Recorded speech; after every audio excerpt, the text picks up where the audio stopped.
que é meio que um adversário político do atual presidente da Assembleia Legislativa, que é o pai, né, da Alana Uhum. Galdino, o deputado estadual Adriano Galdino, é que seria meio que um nepotismo, né? E aí é o que o TCE ele deve estar julgando. Mas seguindo então, o Ministério Público da Paraíba cobrou que a Secretaria de Educação de João Pessoa crie uma espécie de convênio, isso provisório, com escolas e creches particulares por meio aí de compra de vagas. A recomendação, então, é para acolher alunos de 0 a 3 anos e crianças de 4 a 5 anos que estão na fila para a matrícula no município. Está faltando vaga. Além dessa medida, o MP emitiu uma série também de outras recomendações, incluindo um cronograma para a construção de novas creches. Então, de acordo com os conselheiros tutelares aqui da capital, mais de 400 crianças estão fora da sala de aula, aguardando por vagas na educação infantil em João Pessoa. Então, esse aí é um grave problema que atinge principalmente aí os alunos na faixa etária, que compreende aí 4 a 5 anos e que é quando a educação formal ela é obrigatória. Então veja o tamanho do problema que a prefeitura de João Pessoa ela enfrenta, justamente por conta daquilo que a gente vem batendo aqui, não só a gente, mas também especialistas, que é a necessidade de que a criança ela aprenda a ler e escrever na idade certa, na idade Uhum. correta. E faltando vaga em creche, faltando vaga no ensino básico, na educação, né, que é inicial, primordial, isso dificulta cada vez mais. E Uhum. aí, a prefeitura, ela explicou, ela não deixou, né, sem uma resposta, e disse que é, está tentando construir 21 novas unidades escolares que já deveriam ter sido entregues, mas que até o momento uma foi concluída. Imagine só, de 21, apenas uma que foi entregue, e aí colocou a culpa onde?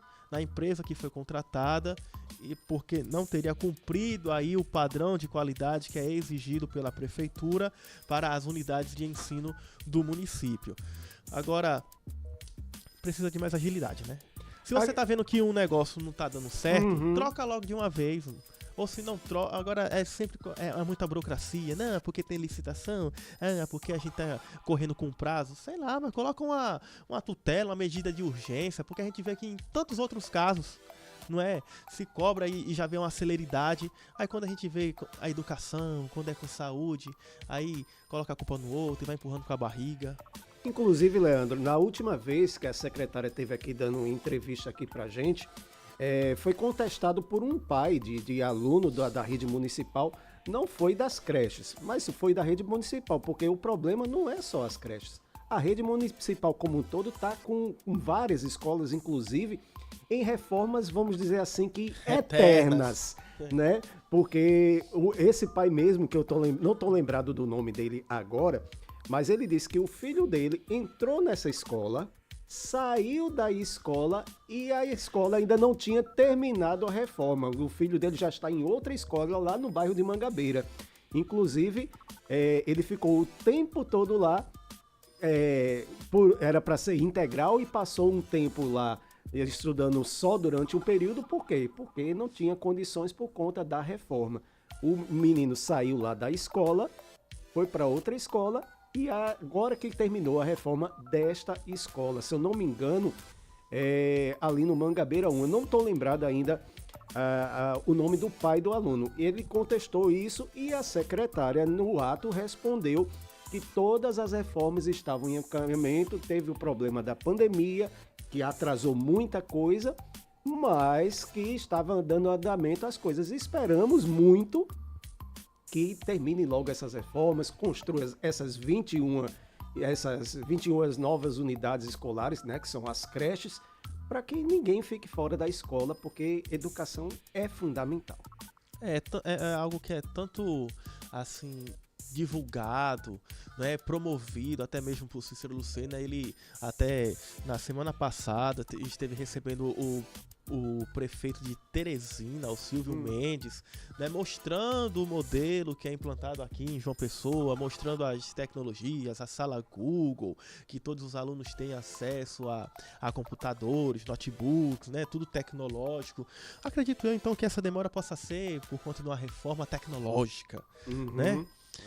Esperamos. Espero que o Wi-Fi não tenha caído. Vamos lá. 10 horas e 45 minutos, mudando de assunto, o ministro das Comunicações, Juscelino Filho, que pediu demissão ontem, é o 8º a deixar o governo Lula.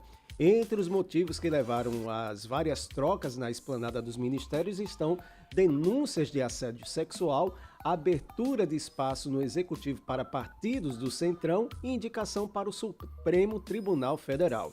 Juscelino decidiu deixar o cargo após ser denunciado pela Procuradoria-Geral da República ao STF, na investigação sobre desvio de recursos públicos destinados a obras da Codevasf, que é a Companhia de Desenvolvimento dos Vales do São Francisco e do Parnaíba, quando ele era ainda deputado federal.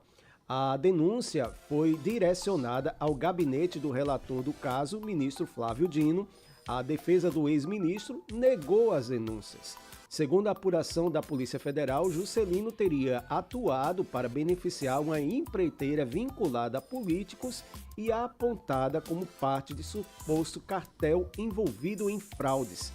As verbas em questão foram destinadas por meio de emendas parlamentares quando o ministro exercia o mandato de deputado federal, Leandro.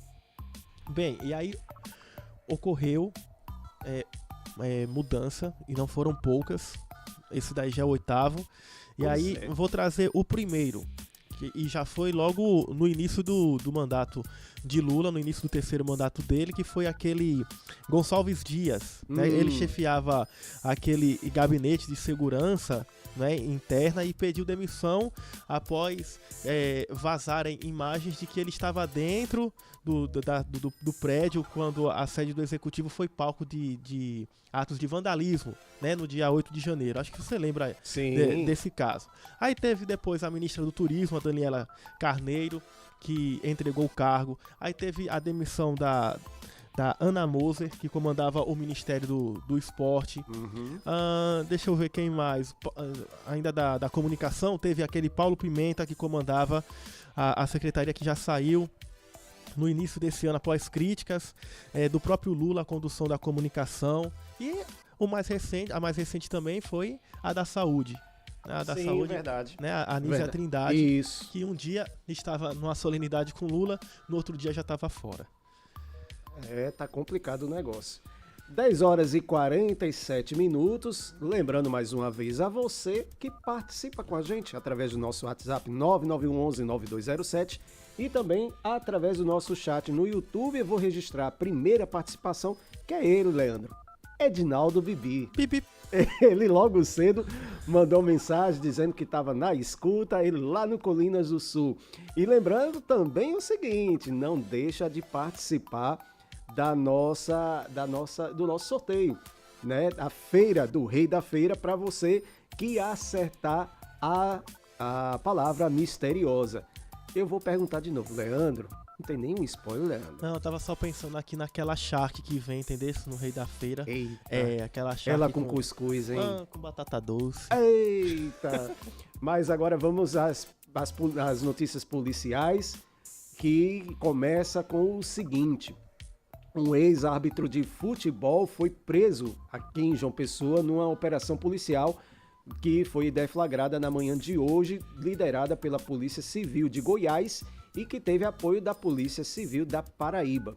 A ação faz parte de uma investigação que apura um esquema de manipulação de resultados em partidas nacionais e internacionais, incluindo jogos da Série B do Campeonato Brasileiro e do Campeonato de Angola, na África. O alvo da operação na Paraíba foi de Guerreiro Batista Xavier, ex-árbitro profissional que já estava afastado desde a deflagração da Operação Cartola em 2018, que investigou fraudes no futebol paraibano. Apesar do afastamento, ele ainda mantinha articulações e contatos no meio esportivo e atuava como árbitro amador. A operação foi coordenada pela Polícia Civil de Goiás, com apoio da Polícia Civil da Paraíba e teve alvos em 6 estados brasileiros. Ao todo, foram expedidos 9 mandados de busca e apreensão e 7 mandados de prisão temporária, sendo um deles cumprido na capital paraibana. Segundo as investigações, de Guerreiro fazia parte de um grupo conhecido nas redes sociais como Árbitros da Propina, que seria formado por árbitros envolvidos em esquemas de manipulação de partidas. Ainda não foram divulgados detalhes sobre os valores movimentados pelo grupo. Acabou de ser divulgado 11 Foi? milhões. 11 milhões? 11 milhões de reais. Nossa! A polícia estima que sejam essas cifras, né? Então, 11 milhões não é pouco dinheiro não, viu? O ex-árbitro afirmou que não sabia o motivo da prisão e negou envolvimento nos crimes apontados pela investigação. A Polícia Civil não informou quais jogos teriam sido alvo de manipulação. Ele será interrogado e as informações escolhidas serão repassadas ao presidente da investigação em Goiás. Em seguida, de Guerreiro Xavier será encaminhado à carceragem da Central de Polícia de João Pessoa. Aliás, ele já foi encaminhado. Inclusive, eu já vi até as imagens dele chegando lá com aquela cara assim de... o que é que tá acontecendo? Rapaz, é muito cínico, viu? Isso. É muito cínico. E caso haja avanço na apuração, o pedido de prisão preventiva pode ser feito. Aliás, ele já está na carceragem. Eu não sei quanto tempo ele vai passar lá, mas é de muito tempo isso aí vem acontecendo, esse esquema aí da Operação Cartola. Muita gente, inclusive, envolvida, está fora do banido, né, na verdade, do esporte, mas ainda tem aquela coisa vamos dizer assim, do network, dos conhecimentos, da né? influência. Da influência. Então, eles mesmos afastados ainda tem muita gente que mexe os pauzinhos e consegue as coisas. Esperamos que essa investigação surta efeito e o nosso esporte volte a ser coisa limpa, sem esse pessoal aí manchando a imagem do futebol, que ainda é a paixão nacional, né, Leandro? Um homem de 38 anos foi preso suspeito de participar de um assalto a uma joalheria em Cajazeiras, no sertão paraibano. A prisão aconteceu hoje de manhã no bairro Ilha do Bispo. De acordo com a polícia, ele é integrante de uma quadrilha especializada em assaltos a joalherias. Ele foi detido e também investigado por outros crimes patrimoniais em estabelecimentos. Ainda de acordo com a polícia, ele afirmou que já se desfez das joias roubadas durante o assalto que aconteceu em dezembro do ano passado. E na época, o vigilante da loja foi feito de refém. Então, o suspeito foi encaminhado para a cidade da Polícia Civil, onde passa por audiência de custódia e aí deve permanecer à disposição da Justiça. 10 horas e 52 minutos. Na manhã de hoje, um homem de 38 anos foi preso suspeito de... essa é outra notícia. Assalto a uma joalheria de Cajazeiras. Eu acabei de ler. Você vai falar agora isso. da Câmara do Tribunal de Justiça. Isso, muito bem. Meio quilo de cocaína foi apreendido e 2 homens foram detidos pela Polícia Rodoviária Federal na noite de ontem em João Pessoa. Os homens detidos por tráfico de drogas afirmaram que o entorpecente teria como destino o município de Alagoa Grande, no brejo aqui do estado. Substância análoga a cloridrato de cocaína que abasteceria o crime organizado no brejo paraibano. Durante a ação, 2 indivíduos foram detidos por tráfico de drogas. Equipe da PRF realizava a fiscalização em João Pessoa, na BR-230, quilômetro 27, próximo ao bairro do Esplanada, por volta das 21 horas, quando visualizou e abordou um veículo Polo com 2 ocupantes. No decorrer da fiscalização, o condutor, um homem de 27 anos, relatou ter ido com o passageiro, um homem de 20 anos, resolver uma situação no bairro do Valentina. Durante os procedimentos padrão, foi visualizado um tablet no interior do veículo envolto a uma sacola plástica. Diante da suspeita, foi realizada inspeção no seu conteúdo, momento em que ficou evidenciado se tratar de 500 gramas de substância análoga à cocaína. Os indivíduos relataram serem amigos e receberiam R$ 2.000 para transportar a droga de João Pessoa até a Lagoa Grande. Eles foram detidos e encaminhados para a Delegacia de Polícia Judiciária, onde poderão responder criminalmente por tráfico de drogas. A apreensão reforça o trabalho da PRF no combate ao tráfico de drogas e ao crime organizado nas rodovias federais da Paraíba, retirando de circulação entorpecentes que poderiam abastecer o crime organizado na região. Ainda falando então sobre as ações da polícia, a Polícia Civil da Paraíba realizou a devolução de 207 celulares que foram furtados ou roubados em João Pessoa. A solenidade de devolução dos aparelhos aos donos contou com a participação do delegado titular Cristiano Santana, que conversa conosco a partir de agora no nosso Conexão Norte. Já dou o meu bom dia, seja bem-vindo ao nosso Conexão. E eu já começo perguntando, superintendente, o que é a operação ela recuperou, né? O que essa operação representa, não é, para a Paraíba, e como é que ela atua então na recuperação de celulares roubados ou furtados? Bom dia, inicialmente agradecer a oportunidade, o espaço, né? A audiência qualificada, a gente acompanha, inclusive, então a oportunidade e um agradecimento, primeiramente, poder passar um pouco do trabalho da Polícia Civil, mais especificamente no âmbito da primeira superintendência. Especificamente em relação ao projeto da Operação Recupera, é bom de só fazer o esclarecimento, uma operação que se iniciou em dezembro, então há pouco mais de 3 meses. Naquela ocasião foram entregues também aqui na cidade da Polícia Civil, no auditório, com a solenidade que inaugurou o programa, aqui no âmbito estadual, 300 aparelhos. Então, de dezembro até o fechamento de março, os nossos números, pelo setor da Operação Recupera, temos quase 500 aparelhos celulares apreendidos no âmbito da primeira superintendência de toda a região metropolitana. Então, é um projeto que se iniciou, repito, há um curto espaço ainda com alguns ajustes, mas a gente observa já apreensões já significativas num curto espaço de tempo. Então, a gente acredita, e como isso foi determinado pela Secretaria de Segurança, na pessoa do Dr. Jean Nunes e da Delegacia Geral, na pessoa do Dr. André Rabelo, de que fosse instituído esse setor específico para esse trabalho. A gente aguarda com os ajustes que estão sendo realizados, que até o final do ano tenhamos aí números ainda mais expressivos. Então, a gente agradece essa oportunidade. Só ontem foram 207 aparelhos devolvidos, restituídos às vítimas. É bom que se ressalte. Boa parte dessas pessoas ainda estavam fazendo o pagamento dos aparelhos. Então, eram aparelhos pagos de forma parceladas. Então, é uma satisfação de poder fazer a devolução, sobretudo nesses casos em que também há casos que a pessoa ainda não tinha nem adquirido um novo aparelho. Então, são situações que a gente vê e tenta aproximar ainda mais a Polícia Civil da população. Então, uma ação que é perene, permanente. Esse setor é um setor formado por 4 servidores aqui nossos, em João Pessoa, e que trabalham diuturnamente nesse mistério de tentar fazer a recuperação e a devolução desses aparelhos. Delegado, qual a importância, inclusive, da pessoa que teve o celular roubado apresentar o boletim de ocorrência e, mais ainda, ter o número do e-mail? Qual a importância?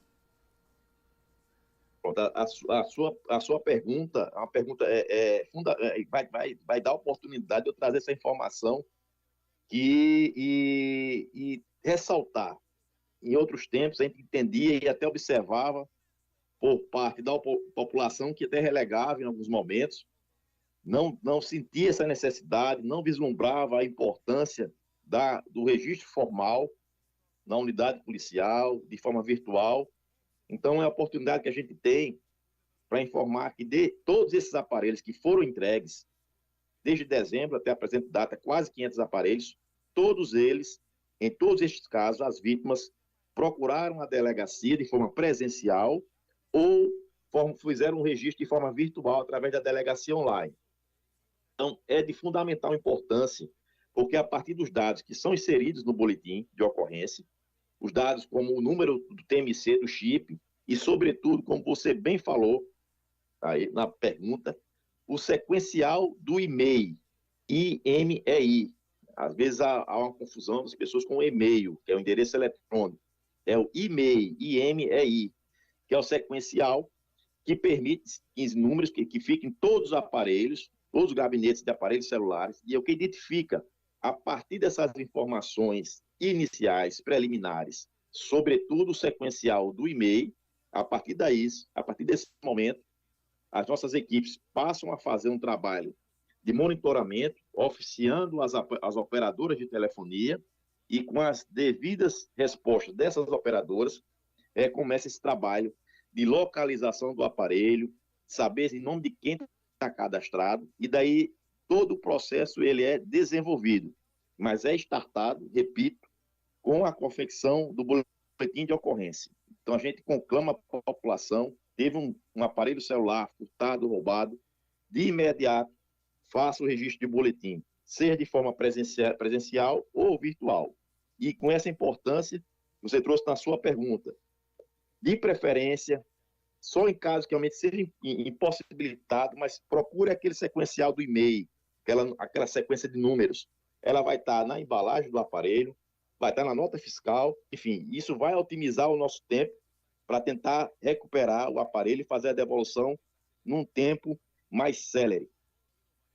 O foco do programa é recuperar os aparelhos, mas de forma meio que indireta. Isso ajuda também, colabora, auxilia com a polícia a encontrar também criminosos ou suspeitos que tenham feito roubos. Como é que é esse processo de localizar o aparelho? Geralmente ele está aonde? Exatamente. A partir do momento que há esse detalhamento, esse mapeamento de onde esses aparelhos são encontrados, a gente identifica pontos estratégicos de receptação desses aparelhos. Então, esse trabalho é tão importante quanto o primeiro trabalho de fazer a devolução. Esse é o trabalho para fazer essa entrega à vítima, essa primeira etapa.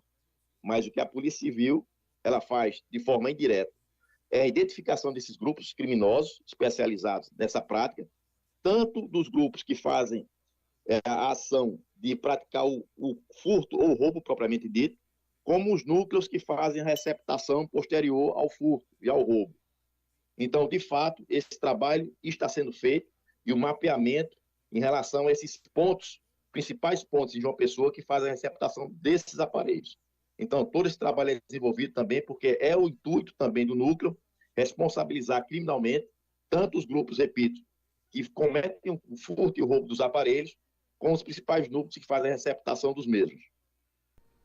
Perfeito, então. A gente conversou com o superintendente da Polícia Civil, delegado Cristiano Santana, falando sobre o programa Recupera, que conseguiu aí devolver somente, já no começo desse mês, né, 207 celulares furtados ou roubados em João Pessoa, e com certeza vão recuperar e vão devolver para muito mais gente. Muito obrigado, viu, superintendente, por sua atenção aqui com os ouvintes do Conexão Norte. Um forte abraço e até a próxima. Até uma próxima oportunidade e agradeço o espaço. 11h03, Leandro, e agora a gente vai para aquela parte mais leve do nosso Conexão Norte. Cláudia não está aqui, mas a gente vai fazer o Clau Lendário. E você sabia que hoje é Dia Nacional do Aço? Não. Pois é, hoje é Dia Nacional do Aço. E também tem vários aniversariantes, né? Tem a Ellie Fanning, que é atriz, está completando hoje 26 anos.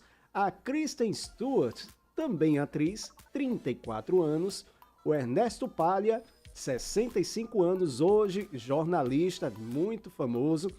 O Rômulo Neto, que também é ator, está completando 37 anos. E eu ainda digo mais, viu, Leandro?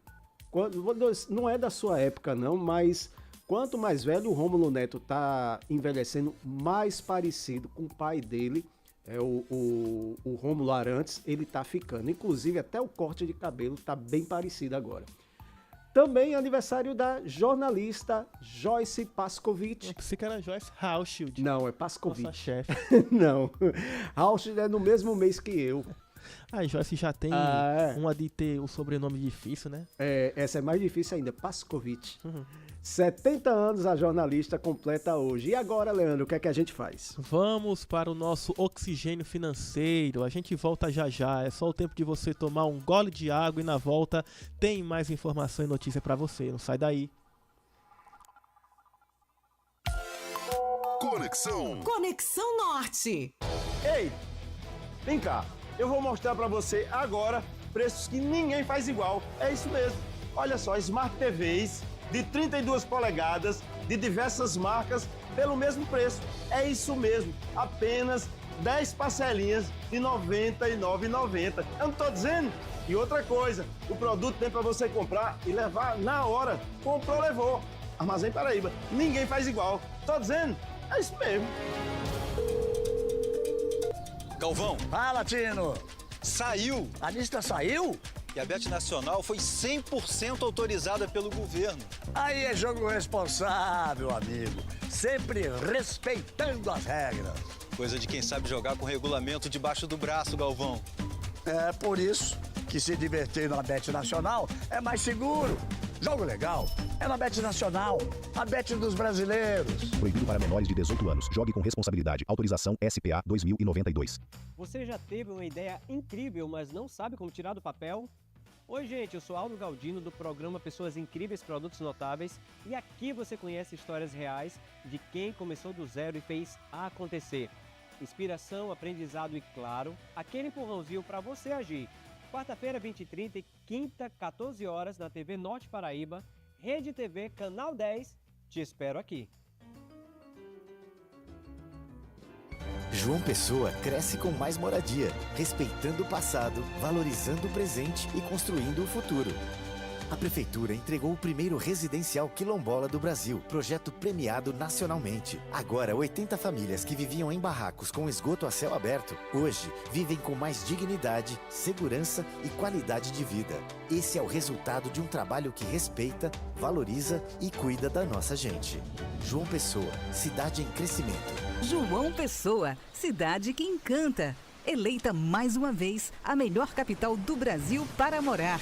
Nós que fazemos a Execute, teremos o maior prazer de fazer desse paraíso a sua morada. Visite a nossa Expo Imóveis e conheça os últimos e melhores lançamentos, assinados por grandes marcas. Venha morar onde os outros passam férias. Pensou em imóvel? Pense e Execute, desde 1989. Ligue 83-2107-0101. Pode ter certeza. A conexão aqui é forte. Conexão Norte.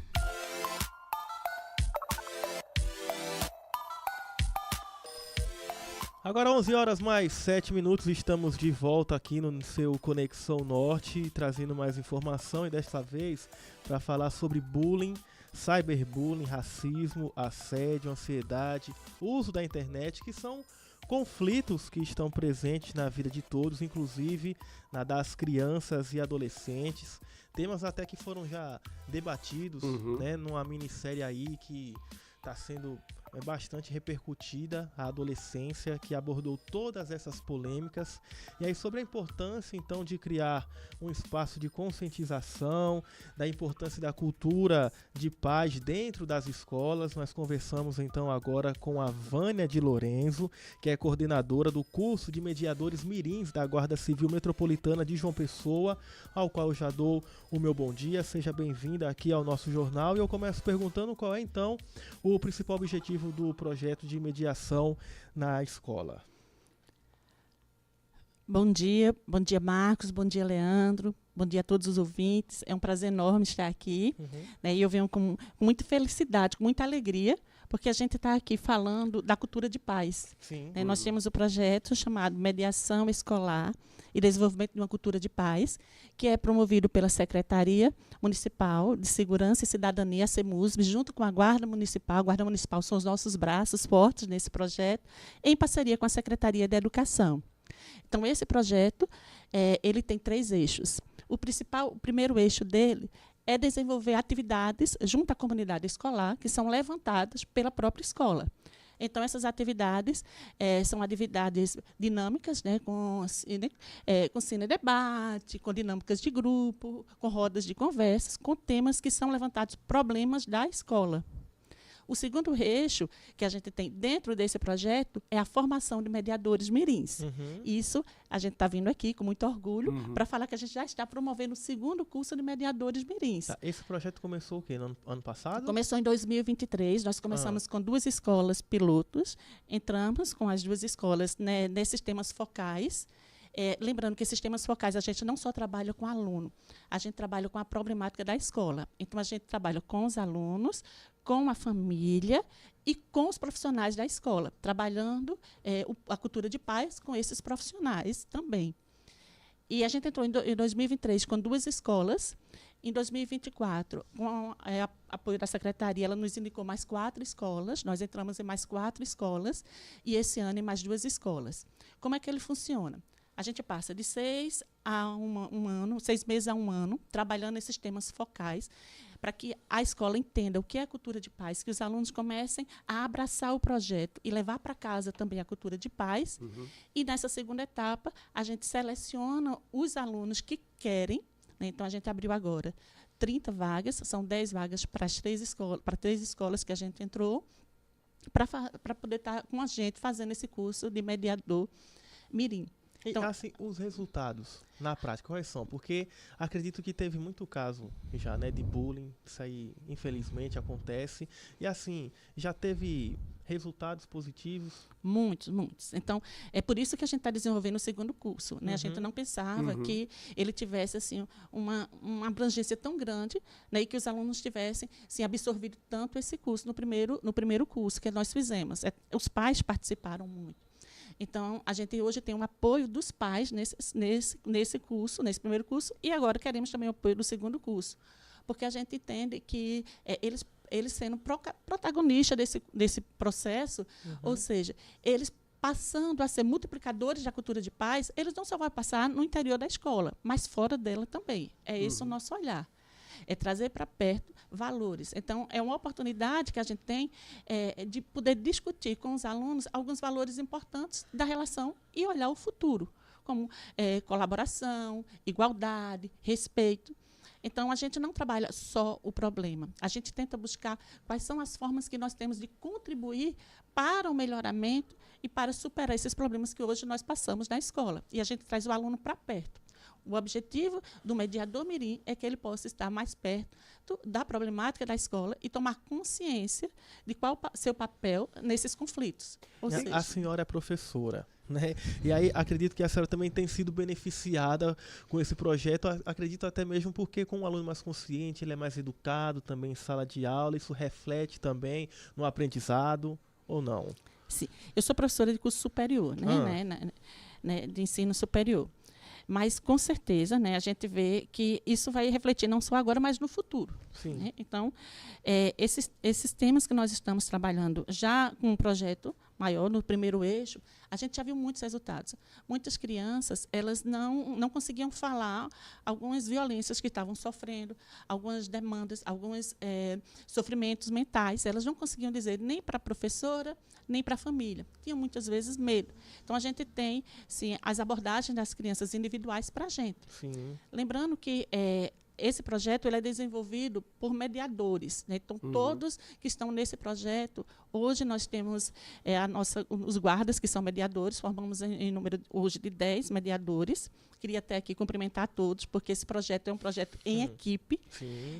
Ninguém tem sucesso trabalhando sozinho, então esse projeto ele só funciona porque ele é intersetorial, né? Eu tenho o apoio de todos os setores da secretaria e do comando, e com os nossos mediadores. Todos os mediadores, atualmente, eles são guardas, né? Eles estão na sua atividade, o dia a dia de guarda. Mas todos têm alguma formação. Então, são formações em educação, humanística, e isso faz com que todos sonhem junto comigo. Né?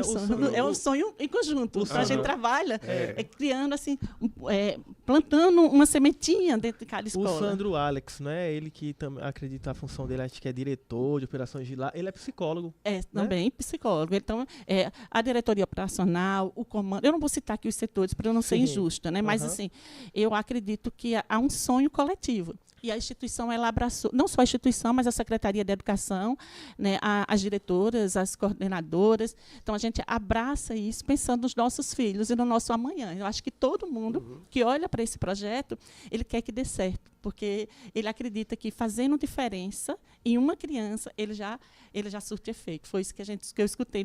Na época que eu fiz a proposta do projeto, eu escutei tanto do secretário como do comandante, na época, que disseram para mim, Vânia, se a gente salvar uma criança, a gente já fez muito, que é o importante. A gente já está fazendo pelo nosso futuro. Qual é a faixa etária das crianças que participam do projeto e quem é que está envolvido além da Guarda Civil?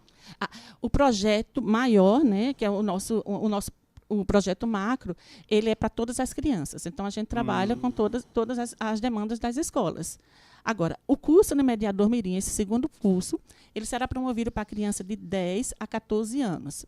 Elas têm que querer ser voluntárias e os pais têm que fazer as inscrições. Então, eles têm que estar junto com a gente. Né? A gente acredita que de mãos dadas. Não adianta a gente estar falando em um projeto e trabalhando ele dividido. Né? A gente tem que trabalhar unidos. Então, a participação dos pais, por isso que é os pais que fazem as inscrições, mas são voluntariamente. Eles fazem na própria escola, lá com a diretora, ela já está com a fichinha, ele vai lá, diz o interesse e vai preencher a fichinha. Depois a gente cria um grupo com esses pais e toda a operacionalização do curso a gente faz em conjunto com esses pais e com a escola. Agora, eles também, aqueles que têm algum tipo de disponibilidade, eles podem também acompanhar essas aulas ou não? Porque o que a gente percebe também é que muitos pais, né, nessa questão de violência, fora do ambiente de casa, não é? Ou até mesmo dentro do ambiente de casa, eles não percebem que os filhos estão sofrendo ataques das mais variadas formas, até mesmo na frente da tela, na frente de um computador. E isso foi até abordado na minissérie Adolescência, que, resumidamente, começa já com a prisão de um garoto de 13 anos suspeito de ter cometido um assassinato. Então pega toda a família desprevenida e ele dizendo, não fui eu. E o pai depois, já no final, junto com a mãe, começa a se questionar porque diz que deu a mesma educação para a filha mais velha e também para esse garoto de 13 anos. E, infelizmente, ele foi aí para os tribunais, né, sendo julgado por essa atrocidade. E a filha mais velha não. Né, e eles começam a se questionar onde foi que a gente errou, será que a gente poderia ter estado mais presente, mas a gente pensava que ele lá trancado no quarto dele estava ok. E não, uma criança trancada sozinha hoje num quarto é um perigo constante. Porque a gente entende, né, quando a gente construiu esse projeto, a gente partiu do princípio de que a violência ela abrange diversos fatores. Né? Então, abrange valores, culturas, padrões, modelos que eles têm de educativos na família e também a sua estrutura social. Então, não se combate a violência pontualmente, mas a gente acredita que a conscientização de novos valores é extremamente importante, porque ela vai direcionar para uma construção maior de alguns conceitos importantes da vida coletiva, principalmente em relação à paz social. Então, a gente parte do olhar de que a prevenção é o eixo principal. Então, a educação para mudar os caminhos. Por isso que a gente tem a Guarda Municipal, ela funciona no seu caráter ostensivo, né? Quando ela é demandada na escola, ela precisa estar lá e faz seu trabalho muito bem. E a gente trabalha dentro desse olhar de cidadania, de construção de cidadania, através desse foco preventivo. Então, o projeto de mediação escolar e desenvolvimento de cultura de paz, ele tem esse foco educativo, esse foco preventivo. E lembrando, né, a formação do mediador mirim é um dos eixos desse projeto. Então, a gente tem três eixos, como eu falei. A gente tem o terceiro eixo, que são as células de mediação. que são os conflitos quando eles estão instalados na escola. Como a gente pode resolver através do diálogo, através de fontes restaurativas. E aí é a própria criança conversando com a criança, na linguagem dela. E a gente quer que essa criança seja protagonista dessas relações, tanto de poder observar quais são os conflitos que a gente possa trabalhar e também participar desse círculo dentro, claro, do seu desenvolvimento, dentro do seu contexto desenvolvimental. Então, esse curso ele será preparado para crianças de 10 a 14 anos. Né? Nós vamos estar trabalhando metodologias que ele possa alcançar esse conteúdo. Mas são conteúdos que a gente trabalha nos cursos maiores. Todos esses guardas mediadores, eles fizeram formação em mediação. Né? A gente fez cursos internos, a gente tem uma formação continuada. Hoje nós temos 7 guardas que estão fazendo, guardas mediadores, quando eu digo, são os nossos 7 mediadores que estão fazendo o curso do Tribunal de Justiça, com a parceria do Tribunal de Justiça para ser mediador judicial. Então, a gente, além de trabalhar com a equipe, constantemente com planejamento, a gente trabalha com a formação continuada. Mas esses conteúdos que a gente vê no curso, eles são passados no curso Mediador Mirim, só que com uma metodologia aplicada para adolescente. Então, a gente vai trabalhar temas como contextualização e construção do movimento de uma cultura de paz, para que ele entenda mundialmente o que é esse movimento. Trabalhar, claro, de forma básica, as bases jurídicas, sociais, históricas da cultura de paz. Trabalhar um pouco o conceito e a contextualização do que é um conflito, do que é uma líder, do que pode se tornar uma violência e como existem métodos não adversariais para a solução desses problemas. Além disso, trabalhar um pouco o que é mediação e qual papel todos nós temos como mediadores, inclusive o mediador mirim. Então, a gente vai trabalhar sempre o contexto. Olha, claro que existe uma limitação do seu papel como mediador mirim diante de sua fase desenvolvimental. Mas é possível que eles entendam esse contexto, não só do ponto de vista prático, mas do ponto de vista de tudo que se vem de teoria, para que ele possa aplicar lá dentro de sua realidade. E, por fim, o curso ele vai abranger os ciclos de construção de paz. A gente vai trabalhar algumas práticas, né, algumas simulações de ciclos de construção de paz com eles, e a gente finaliza com essas simulações. Então, é um curso que a gente vai dinamizar o máximo que pode, através de dinâmicas, de metodologias de debate, né, de cinema, de trazer filmes, de trazer atividades, né, que possam estar abordando essas temáticas, mas também contextualizando do ponto de vista teórico.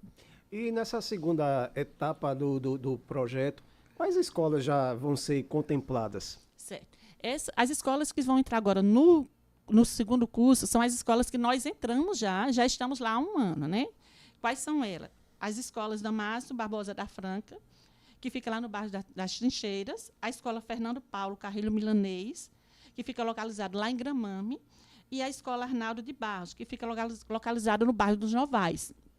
Todas essas escolas, nós já fizemos um trabalho, né, o trabalho do primeiro eixo. Nós já trabalhamos pontos temáticos, né? Por isso que elas foram selecionadas. O primeiro curso a gente fez também com as escolas que a gente já tinha entrado, como estudo piloto, e tiramos, né, saíram 19 mediadores mirins, formamos 19, porque eram 10 em cada escola, eram 2 escolas, um realmente desistiu porque adoeceu, mas a gente conseguiu formar 19. Agora a gente está entrando nessas 3 escolas, na verdade nós entramos em 4 escolas mais esse ano, só que só 3 vão ser contempladas com o curso mediador mirim, porque a gente viu que uma das escolas que a gente entrou, ela tem outra demanda, então a gente começou a trabalhar outro direcionamento da cultura de paz, que era mais necessário para aquela escola. Então, o projeto não quer impor, a gente não chega na escola para impor um conteúdo externo, a gente chega para somar. Então, eu digo muito para a diretora, eu preciso que a gente levante as demandas e trabalhe a tua realidade. O que vocês precisam nessa escola? Porque, às vezes, uma escola que está lá no bairro do Bessa não é a mesma realidade que está lá no bairro do Novais.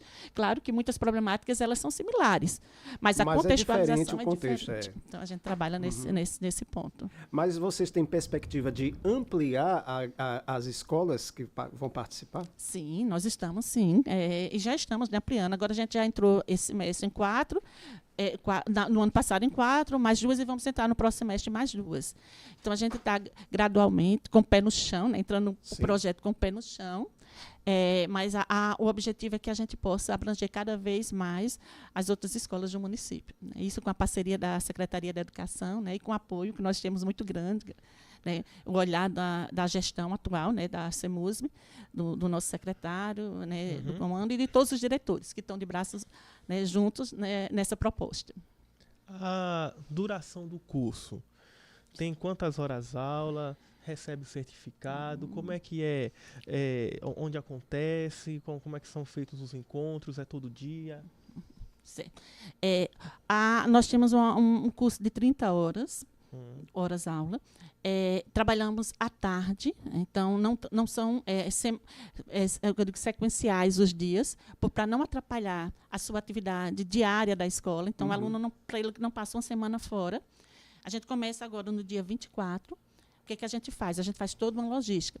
Nós disponibilizamos nós mediadores, né, os mediadores vão lá na escola, trazem essas crianças, que de início nós vamos fazer no auditório do PROCON, que é ao lado da nossa secretaria, né, em frente à guarda. Então, a gente faz toda a logística de trazer esses alunos com um representante da escola e um mediador, e a gente passa a tarde juntos. São 5 encontros.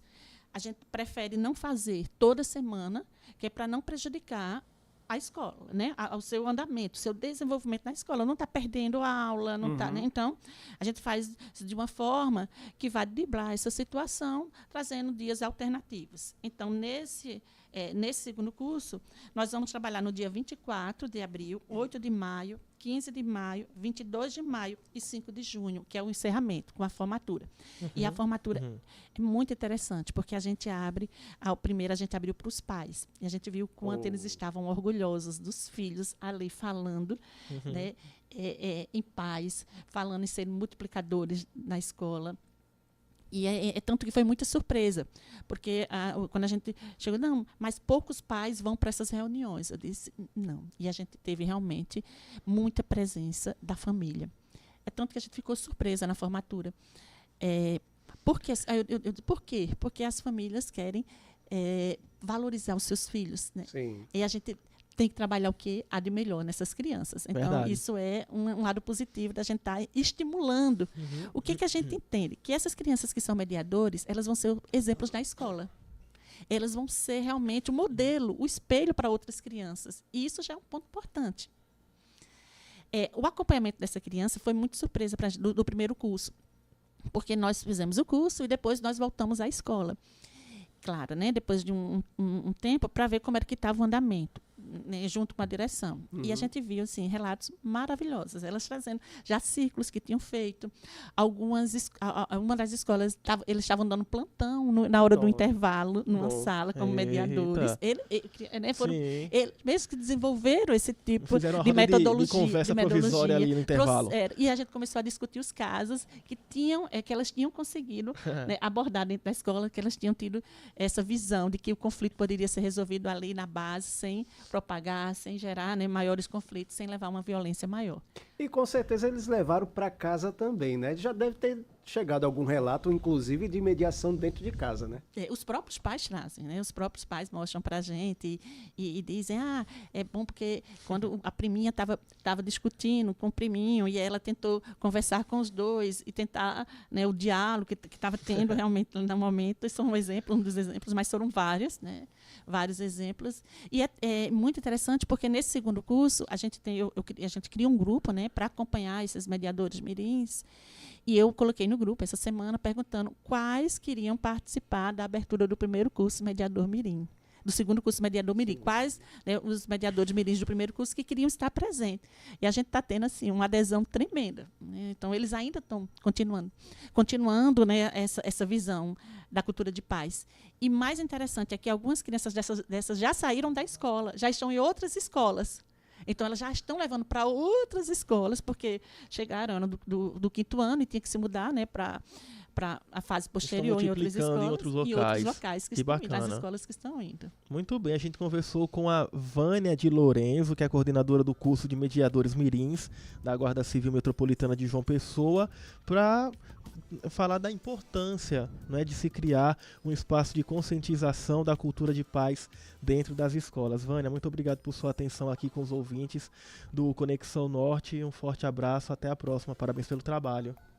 Eu que agradeço, gente, e agradeço aqui, pedindo assim que todos abracem, né? Vamos de mãos dadas. Vamos sim. Né? A gente só muda, só traz mudanças quando a gente acredita. E eu preciso que todos acreditem. Né? Sociedade, escola, família, né? A comunicação, todas as áreas e todos os setores. Vamos acreditar que nossas crianças vão fazer a diferença no nosso futuro, para os nossos filhos e mais para frente. Muito obrigada. É o futuro. 11h29 e estão abertas as inscrições para os cursos técnicos do IFPB. Ao todo são 1.055 vagas. As oportunidades são destinadas para quem terminou o ensino médio e quer ter uma formação profissional. E a gente acompanha agora na reportagem de Rosângela Cardoso.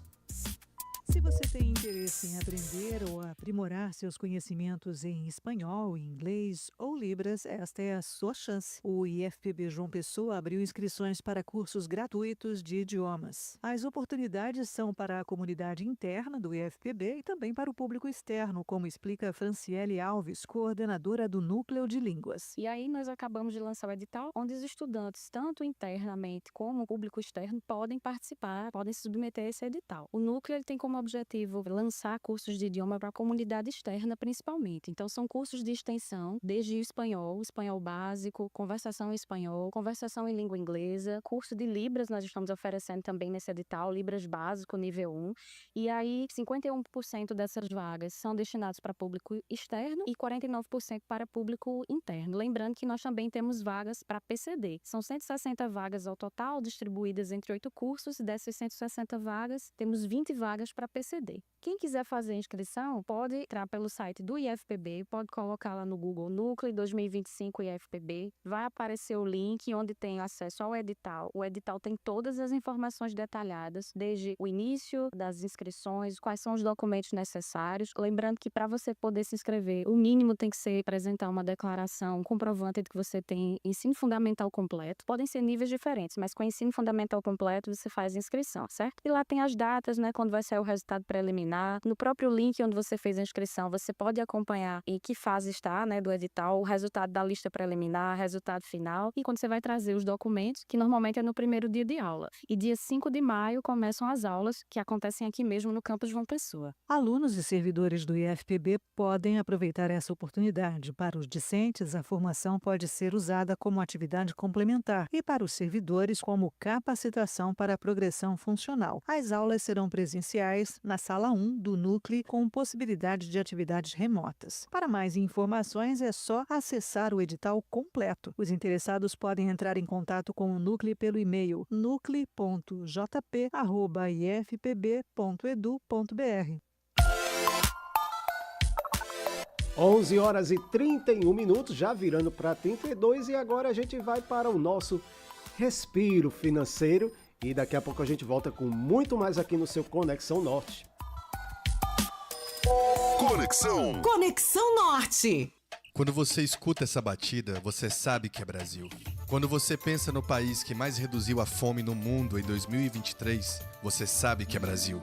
Quando a gente fala do segundo maior crescimento da indústria nos últimos 10 anos, nos medicamentos 100% gratuitos do Farmácia Popular, na menor taxa de desemprego da história, isso é Brasil. O mundo inteiro sabe do nosso potencial e você sabe melhor do que ninguém, porque esse Brasil é o Brasil dos brasileiros. Governo Federal. João Pessoa, cidade que encanta. Eleita mais uma vez a melhor capital do Brasil para morar. Nós que fazemos a Execute, teremos o maior prazer de fazer desse paraíso a sua morada. Visite a nossa Expo Imóveis e conheça os últimos e melhores lançamentos, assinados por grandes marcas. Venha morar onde os outros passam férias. Pensou em imóvel? Pense Execute, desde 1989. Ligue 83-2107-0101. Galvão. Fala, Tino. Saiu. A lista saiu? E a Bet Nacional foi 100% autorizada pelo governo. Aí é jogo responsável, amigo. Sempre respeitando as regras. Coisa de quem sabe jogar com regulamento debaixo do braço, Galvão. É por isso que se divertir na Bet Nacional é mais seguro.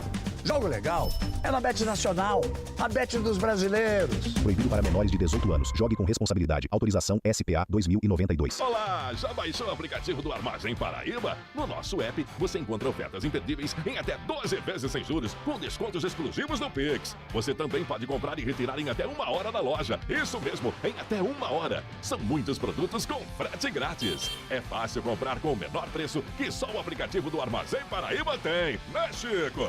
Ninguém faz igual, ninguém. Armazém Paraíba, sucesso até na internet. A galera conectada na Norte. Conexão Norte. 11 horas e 34 minutos, já de volta com o seu Conexão Norte desta quarta-feira, dia 9 de abril. E lembrando mais uma vez a você que está rolando o sorteio da feira. Sim, mais um sorteio da feira aqui, fornecimento aí com a ajuda do Rei da Feira. Então, vá lá na nossa postagem oficial lá no Instagram, onde está eu e Leandro sentados, fazendo uma cara de riso, de choro, enfim, de sério, enfim. Deixa lá a palavra misteriosa que eu tô tentando aqui pegar com o Leandro, mas Leandro não quer dizer nem que dê danado. Hein, Leandro? Que palavra é essa? Diz aí. Quê? Qual é a palavra? Hã? Como? Enfim, daqui a pouco ele vai dizer. No final do programa ele diz a palavra misteriosa. Mas antes disso, a Prefeitura de Campina Grande está com mais de 350 vagas de emprego para o São João 2025. E quem traz os detalhes é Lucas Gomes.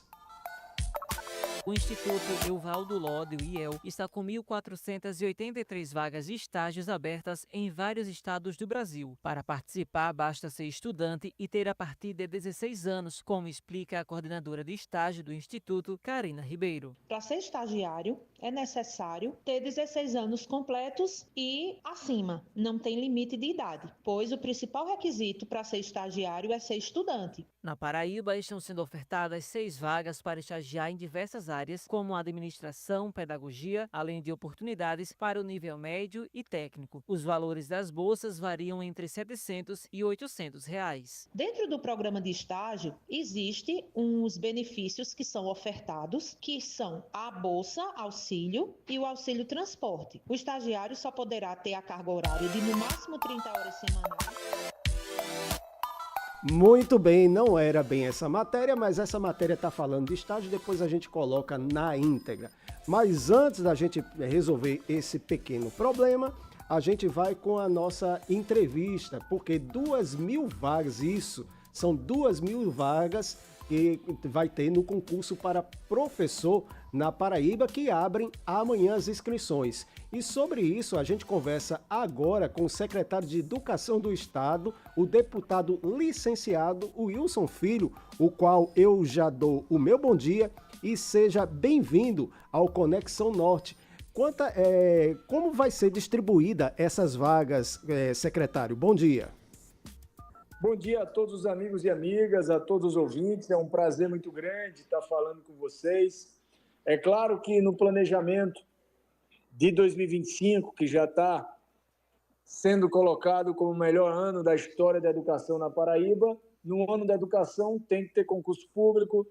É esse um compromisso que nós tínhamos com a categoria, com aqueles apaixonados pela educação, com aqueles que sonham em ter um vínculo efetivo na educação, e não é um concurso qualquer. O governador anunciou serão 2.000 vagas, colocando este concurso como um dos maiores concursos públicos de educação do Brasil. E isso nós temos um compromisso de ter esses profissionais ao nosso lado o mais breve possível, por isso que o edital publicado hoje já traz as inscrições começando amanhã para as 2.000 vagas.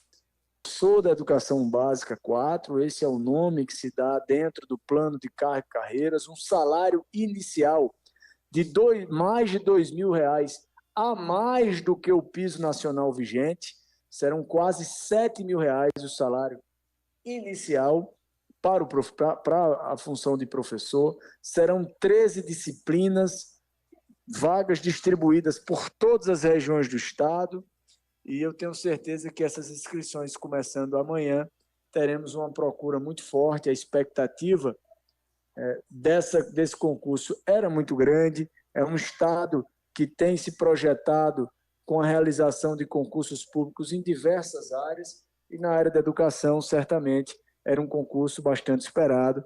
Portanto, nós convidamos todos aqueles que sonham em dar sua contribuição na educação, que possam se inscrever no concurso, que possam se inscrever pelo site da própria banca, www.idecam.org.br, www.idecam.org.br.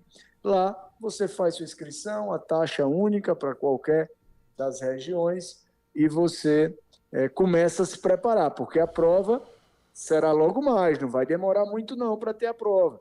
Nós teremos a prova no dia 6 de julho e o resultado no dia 14 de setembro. É a nossa previsão. As provas serão feitas prioritariamente nas próprias cidades sede das regionais de educação espalhadas pelo estado. Então, nós temos aí a previsão de 16 locais de prova para que todo mundo possa realizar a prova mais pertinho de casa. Portanto, todos convidados para darem a sua contribuição nesse projeto apaixonante que é trabalhar na educação. Falando então de coisa boa, que é o salário inicial, né, secretário Wilson, para os professores aprovados, quase R$7 mil, exatos 6.944. Há planos para oferecer benefícios adicionais ou incentivos, então, para esses profissionais? Bem, nós temos vários detalhes que vão se construindo a partir do tempo. Nós temos os nossos professores atualmente, aqueles que já trabalham na nossa rede estadual, eles sabem que esse ano efetivamente começou de uma forma diferente. Nós estamos verdadeiramente projetando um ano diferente. E se 2025 seria e será o ano da educação, claro que ele precisava começar diferente. E os professores que hoje já trabalham na rede estadual já sabem. Os profissionais de educação, os alunos da nossa rede, sabem que o ano começou com várias novidades. E como estamos falando de professor, os professores começaram com reajuste salarial. Mais uma vez, a Paraíba foi o primeiro estado no Brasil a pagar o piso nacional dos professores, do magistério. Tivemos a implementação do auxílio alimentação, tivemos o start de formação de professores generalizada para professor de matemática, português, espanhol, inglês e todas as outras disciplinas. Nós tivemos a flexibilização da carga horária nas escolas integrais, ajudando os professores que se dedicavam e fazem parte da vida do estudante, já que o estudante ele chega cedo, vai embora no final da tarde. Então, o professor dá, além da aula, mas dá contribuições durante a escola. Nós conseguimos montar um material estruturado para os professores, com aulas de qualidade, para vencer mais um ponto crítico que os professores elencavam como desafio, que é a falta de tempo.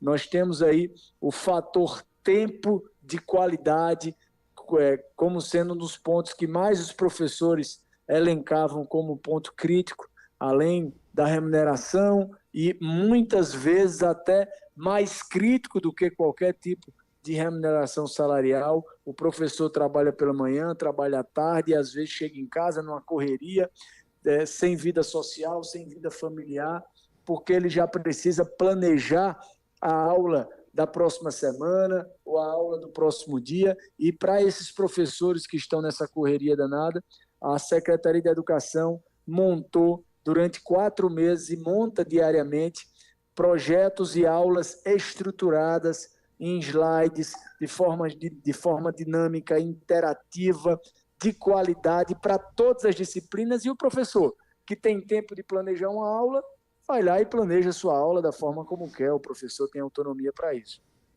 Aquele que não tem tempo ou está numa correria maior, recebe uma aula pronta, não importa a disciplina, não importa a escola na Paraíba, das quase 600. Isso faz com que o professor consiga um tempinho para dar um abraço mais apertado e mais prolongado no seu filho quando chega em casa, tem tempo de jantar com calma, tem tempo de dar atenção à sua esposa ou ao seu marido, tem tempo de ter uma vida social e familiar justa. É dessa forma que a gente trata o professor e o profissional da educação. É olhando todos esses detalhes. É formação, é atenção, é saber ouvi-los, é saber receber as suas sugestões, é ajudá-lo no fator tempo, é ajudá-lo no fator salarial. Temos avançado muito. E o concurso é um grande, importante avanço nesse ano, que certamente é o ano da educação. Todos esses detalhes, secretário, que o senhor falou, então, né, de planejamento, de aulas, de formação, isso daí a secretaria, então, ela já vem se preparando para implementar o novo Plano Nacional de Educação, então, que enfatiza a qualidade do ensino, a formação também de docentes. Como é que vocês estão se preparando, então, para realmente implementar o Plano Nacional de Educação? Nós estamos esperando esse debate vindo ainda do Congresso. Recentemente foi autorizada a criação da comissão especial que tratará do Plano Nacional de Educação. E ali nós temos a vinculação de montarmos o nosso Plano Estadual de Educação baseado nessas metas que virão a ser discutidas ainda pelo Congresso Nacional. Então, a gente está no momento de aguardar aquilo que vem. Claro, não é aguardar parado, é aguardar se movendo, é aguardar conversando com os professores, é aguardar planejando os próximos passos. Como eu posso dizer uma coisa que é importante dizer. Nós, por planejamento do governo do Estado, tiramos do papel algo que era importantíssimo para o professor. É uma informação importante. O concurso público será para professor da Educação Básica 4. Isso é um nome que foi criado a partir da atualização do plano de carreira e remuneração, que há mais de 20 anos é esperado pela classe. E foi colocado em votação ano passado, e nós, esse ano, conseguimos implementar e começar o ano com o PCCR implementado. Isso nos dá a condição de fazer esse concurso. Foi essa ação do governo, do governador João Azevedo, da Secretaria de Educação, e eu sei que se você perguntar à nossa rede, aos professores, aos profissionais, eles sabem disso, eles reconhecem isso. E nós temos agido dessa forma, porque no Plano Nacional de Educação ou no Plano Estadual de Educação, nós temos debates sobre os nossos direitos. Vivemos um Estado? Não, claro que não. Porque se fosse perfeito, eu ia me deitar numa rede, não precisava trabalhar mais não, já era prefeito. Então aqui nós começamos o dia cedo, trabalhamos até bem tarde, muito mais horas do que um horário de expediente, mas isso é a vida de quem trabalha na profissionais de educação, porque eu, a partir da minha vida parlamentar como deputado federal ou estadual, eu já tinha uma vivência com a educação em projetos de lei, em debates, em frentes parlamentares, no novo ensino médio que eu fui relator, fui presidente da Frente Parlamentar em Defesa do Magistério no Congresso Nacional, fui autor de vários projetos de lei que estão em vigor sobre a educação, mas quando você entra na secretaria e você passa a ter uma vida igual ao professor, igual ao profissional da educação, você vê como essa turma trabalha muito além da expectativa de salário, muito além das horas de um expediente normal. Trabalha-se por amor, porque aquilo que é conseguido e conquistado pelo aluno, o professor e o profissional da educação, seja ele de qualquer função, ele comemora como se fosse uma conquista do filho dele, uma conquista dele. E isso faz com que o professor ou o profissional trabalhe mais horas do que o normal. E não precisa ninguém obrigar isso a acontecer, não. Ele faz porque ele quer. Ele leva muitas vezes trabalho para casa porque ele sabe que o aluno da sala dele precisa desse retorno, desse feedback, desse planejamento de aula, desse gesto dele. E isso é quem escolhe trabalhar em educação. Por isso que educação é algo apaixonante e nós estamos aqui nessa missão nesse momento, de estar na Secretaria de Educação do Estado, na função de secretário, liderando a pedido e a convite do governador João Azevedo, toda uma equipe de milhares de pessoas que trabalham na educação. São cerca de 210 mil estudantes, espalhados por quase 600 escolas, em 16 regionais, e a gente trabalha muito, e eu aplaudo muito a minha equipe, porque realmente quem trabalha na educação merece aplausos, e nós precisamos de mais pessoas para nos ajudar, por isso a existência do próprio concurso. Secretário, o senhor falou agora, né, de amor, de respeito. A gente estava conversando até no bloco passado do nosso jornal com a coordenadora do programa de mediação mirim da Guarda Civil Metropolitana de João Pessoa, realmente falando também da saúde mental dos estudantes, que tem sido uma preocupação crescente. E aí, sobre essa cultura, né, de paz nas escolas, existe também algum programa, alguma iniciativa para oferecer suporte psicológico nas escolas estaduais? Nós estamos com um trabalho frequente nesse assunto. Recentemente, ainda este ano, no final do ano passado e no começo desse ano, nós fizemos uma formação, um curso de qualificação em saúde emocional.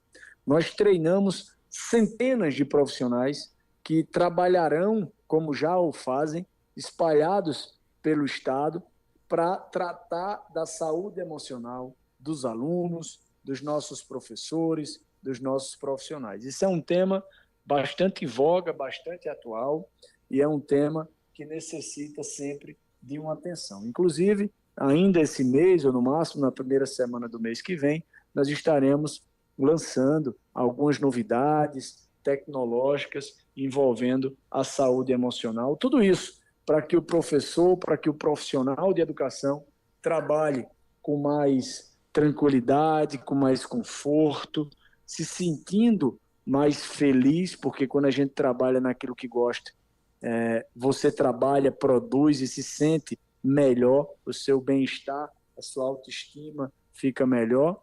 E também um aluno, que hoje nossos alunos cada vez mais vivem momentos turbulentos emocionalmente falando, e nós precisamos dar essa atenção.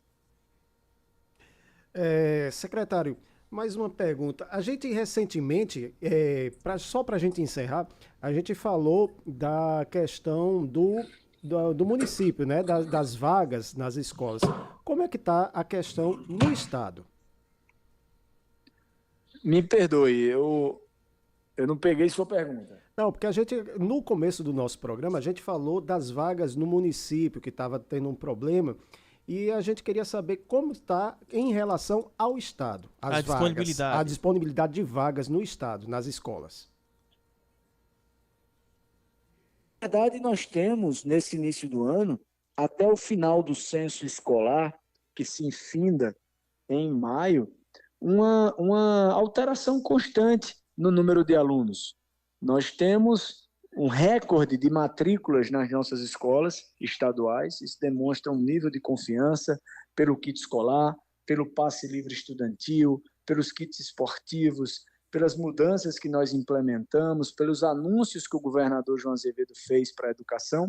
Nós tivemos um recorde de procura de famílias, de alunos, de matrículas.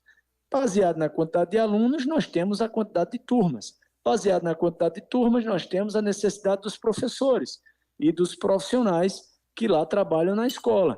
Então, até o fechamento do censo escolar em maio, mês que vem, nós temos transições. Alunos que são alcançados pela busca ativa, que ainda não se matricularam e passam a se matricular. Alunos que, às vezes, desistem por algum motivo, às vezes se matriculam em mais de uma escola e optam no decorrer dos dias por uma das duas escolas e desistem da outra matrícula. Então, tudo isso acaba tendo um fluxo e uma demanda constante.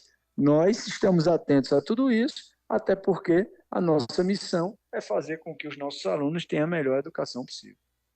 Secretário, a gente agradece a sua participação aqui no nosso Conexão Norte e fica as portas abertas para uma próxima oportunidade. Um abraço, fiquem com Deus E se Deus quiser, até a próxima. Pessoal, podem acreditar, nós teremos um ano espetacular na educação. 11h53 e a gente tem tempo para mais uma informação, que é o seguinte: o desembargador Ricardo Vital de Almeida, da Câmara Criminal do Tribunal de Justiça da Paraíba, discutiu ontem com o advogado José Paulo Schneider durante sessão ordinária. O Paulo criticou uma decisão anterior da Justiça da Paraíba e o magistrado exigiu respeito com a corte. Eu quero ratificar novamente que a minha crítica tem a um processo da Paraíba, a uma operação em si e não a história institucional dos juízes da Paraíba. E se eu estiver errado, eu peço que os senhores me deixem provar agora aqui a foto onde o meu cliente entra na audiência junto com a vítima e está escrito presídio. Aqui é não levar a sério. Então vamos colocar os pingos nos is, o que eu falei, eu provei. Então não venha me atacar, senhor relator, porque tudo que eu falei, eu provei, eu não estou falando por falar. Excelência, obrigado. Obrigado, Excelência. Vossa Excelência pode estar acostumado a gritar em outras plagas. Aqui, Vossa Excelência respeite como respeitado é. Eu ratifico cada... Está sendo racista com Excelência, que mantém a postura mínima de advogado, como eu estou mantendo a minha, que não é mínima, é a do meu cotidiano e é a nossa na Paraíba. Vossa Excelência pode estar acostumado a esse tipo de divagações em outros cantos e recantos até. A Paraíba, a seara é de respeito, mas é um respeito em que se respeita sendo respeitado. Eu estou rejeitando essa preliminar, Excelências, porque não vejo qualquer vício nulidade nela. E recebo com muito, mas com muita tristeza, o preconceito do desembargador com a minha origem, porque ele fez questão de dizer que na Paraíba é assim, nos outros cantos não. Como diz aquela história, Leandro, o clima fechou e fechou pesado, viu? Sim, agora ele vai levar então, né, para instância superior, o STJ, advogado aí que enfrentou um juiz. Há aqueles que vão pensar que foi troca de farpas, invertida, mas vamos acompanhar, né? Porque acredito que não foi um caso de racismo. Aí acho que vai mais da interpretação do próprio advogado Paulo. 11h55 e antes da hora que o pessoal tá esperando, né? Que é quando o Leandro vai dizer a palavra misteriosa, ainda tem mais uma informação. O Ministério da Integração e do Desenvolvimento Regional, por meio da Defesa Civil Nacional, reconheceu nesta terça-feira, no caso, a situação de emergência nas cidades paraibanas de Carrapateira e Fagundes, afetadas pela estiagem. A portaria com reconhecimento foi publicada no Diário Oficial da União e agora as prefeituras já podem solicitar recursos do governo federal para ações de defesa civil, como compra de cestas básicas, água mineral, refeição para trabalhadores e voluntários, kits de limpeza de residência, higiene pessoal e dormitório, entre outros. Até o momento, a Paraíba tem 119 reconhecimentos vigentes, dos quais 115 por estiagem, 2 por enxurradas, 1 por erosão costeira marinha e 1 por inundação, Leandro. Agora, 11h57, você pode participar ainda pelo 99111-9207, 99111-9207, o seu canal de interação no nosso Conexão Norte. Você pode mandar seu áudio, seu vídeo. A gente só não atende ligação, mas deixa registrada aqui a sua participação, seu elogio, a sua crítica, pega leve, tá? E falando em participação, Leandro, tem uma participação aqui que inclusive é lá daquele assunto que a gente estava falando do ministro que pediu a saída, né? O Diego Simão, ele disse que tem mais um ministro que a gente deixou de mencionar, o ministro dos Direitos Humanos, Silvio Almeida, que também foi demitido. Aqui tá na polêmica. Que a polêmica ali também é grande, viu? 11h57, 11h58 já virando, e eu acho que a gente já pode dizer a palavra misteriosa, Leandro. Rapaz, era tão misteriosa que eu descobri agora há pouco, tu acredita? Nem eu tava sabendo da palavra misteriosa. Mas era você o guardião, tá vendo aí, ó? Você pode guardar o seu segredo comigo, tá? Tá bem guardado porque ele nem se lembra. E aí eu falo a palavra ou eu dou ainda alguma dica? Dá tempo não, né? Dá a dica primeiro. Posso falar? Pode, fale. Forró. Olha aí. Tem uma dica mais regional do que essa?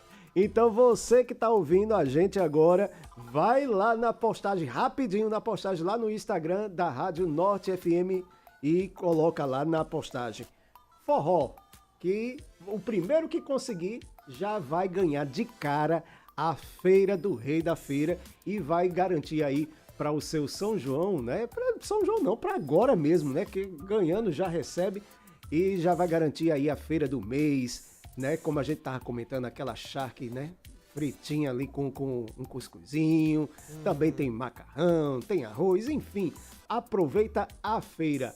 11h59, Leandro, não tem mais tempo para mais nada. E o que é que a gente faz?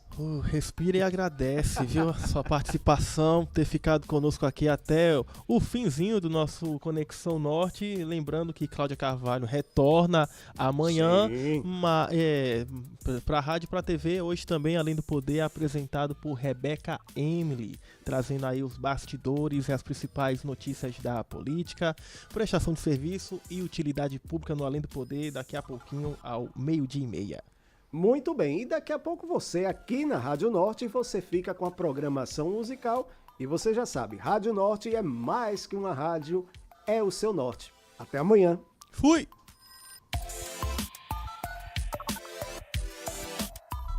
No melhor clima, a conexão aqui é forte. Conexão Norte. Oferecimento. Execute. Pensou em imóveis? Pense Execute. Ei, vem cá. Eu vou mostrar para você agora preços que ninguém faz igual. É isso mesmo. Olha só, Smart TVs de 32 polegadas, de diversas marcas, pelo mesmo preço. É isso mesmo. Apenas 10 parcelinhas de R$ 99,90. Eu não tô dizendo? E outra coisa, o produto tem para você comprar e levar na hora. Comprou, levou. Armazém Paraíba. Ninguém faz igual. Tô dizendo? É isso mesmo. João Pessoa cresce com mais moradia, respeitando o passado, valorizando o presente e construindo o futuro. A Prefeitura entregou o primeiro residencial quilombola do Brasil, projeto premiado nacionalmente. Agora, 80 famílias que viviam em barracos com esgoto a céu aberto, hoje vivem com mais dignidade, segurança e qualidade de vida. Esse é o resultado de um trabalho que respeita, valoriza e cuida da nossa gente. João Pessoa, cidade em crescimento. Você já teve uma ideia incrível, mas não sabe como tirar do papel? Oi gente, eu sou Aldo Galdino do programa Pessoas Incríveis, Produtos Notáveis e aqui você conhece histórias reais de quem começou do zero e fez acontecer. Inspiração, aprendizado e, claro, aquele empurrãozinho para você agir. Quarta-feira, 20h30 e quinta, 14 horas na TV Norte Paraíba, Rede TV, Canal 10. Te espero aqui. Se liga, a Rádio Manaíra agora é Rádio Norte FM João Pessoa, 103,3. Rádio Norte FM, a rádio que toca o meu coração.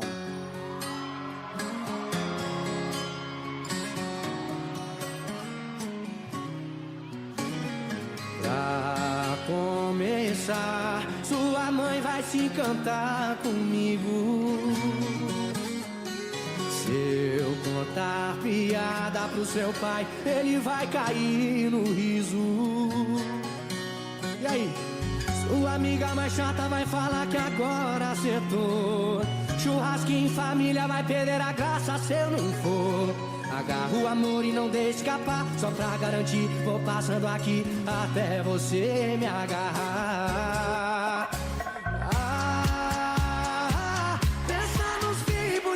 Que a gente vai dar. Eu vou soltar foguete se sair seu clone. Cê entra com a beleza e eu com sobrenome. Vai! Pensa nos filhos bonitos que a gente vai dar. Eu vou soltar foguete se sair seu clone. Cê entra com a beleza e eu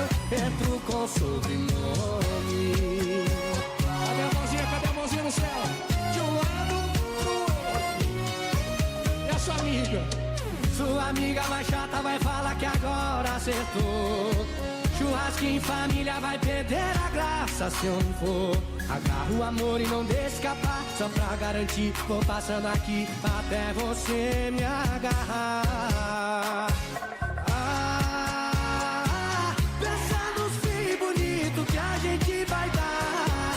Eu vou soltar foguete se sair seu clone. Cê entra com a beleza e eu com sobrenome.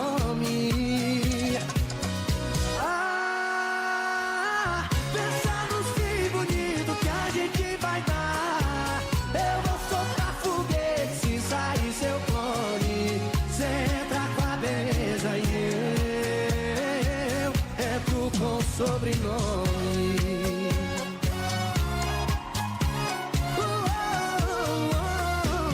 Eu vou soltar foguete se sair seu clone. Cê entra com a beleza e eu entro com sobrenome. O seu norte. Rádio Norte FM. Assim você mata o papai. Ué! Ai, ai, ai, ai, ai, ai, ai, ai, ai, ai.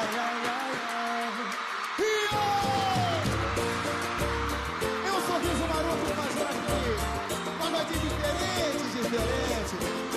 Ué! Essa menina tá me olhando, acho que tá dando mole. Ela tá me provocando já faz tempo. Isso não vai prestar. Diz aí! Ela é maravilhosa, tem um sorriso maroto. O que será que ela tá querendo? Vou chamar pra dançar.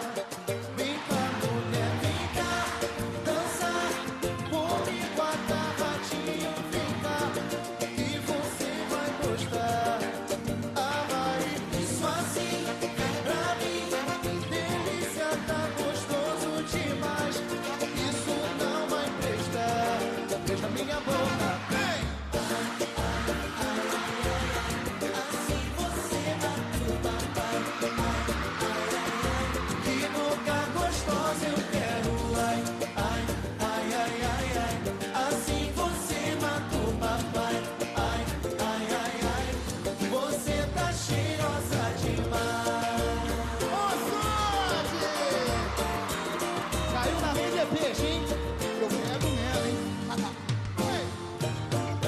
Tá me olhando, acho que tá dando mole. Ela tá me provocando já faz tempo. Isso não vai prestar, quero ouvir. Não vai. Ela é maravilhosa, tem um sorriso maroto. O que será que ela tá querendo? Vou chamar pra dançar. Vem cá, vem dançar comigo agarradinho. Vem cá, que você vai gostar.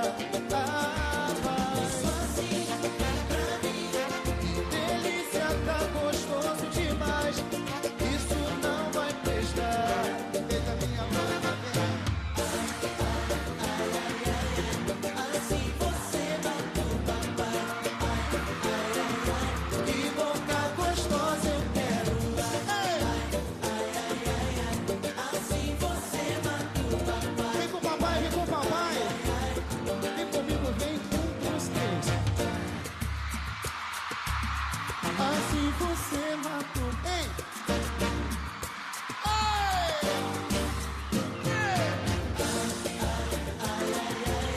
Assim você matou, papai.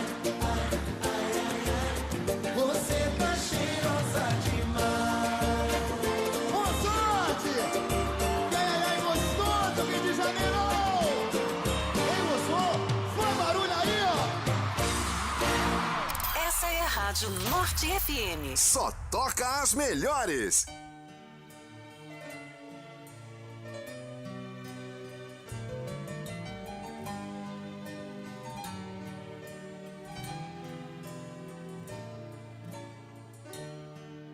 Minha vida e o meu mundo são vazios sem você. Nosso amor foi tão profundo,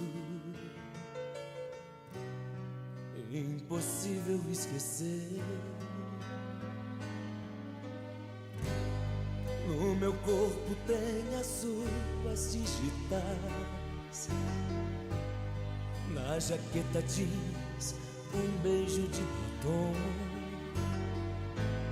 Estou pensando em escrever: volta que eu te amo, em luzes de neon. Hoje eu encontrei no carro um bilhete de motel. Minhas lágrimas molharam o pedaço de papel. São retratos, videotapes e postais. É uma confissão na capa de um CD. E essa música que eu canto fiz aos prantos com saudade de você. Você vai ouvir minha declaração de amor. Onde você estiver, eu vou. Você vai saber nas ondas do rádio ou da TV que eu amo você. Você vai ouvir minha declaração de amor. Onde você estiver, você vai saber nas ondas do rádio ou da TV.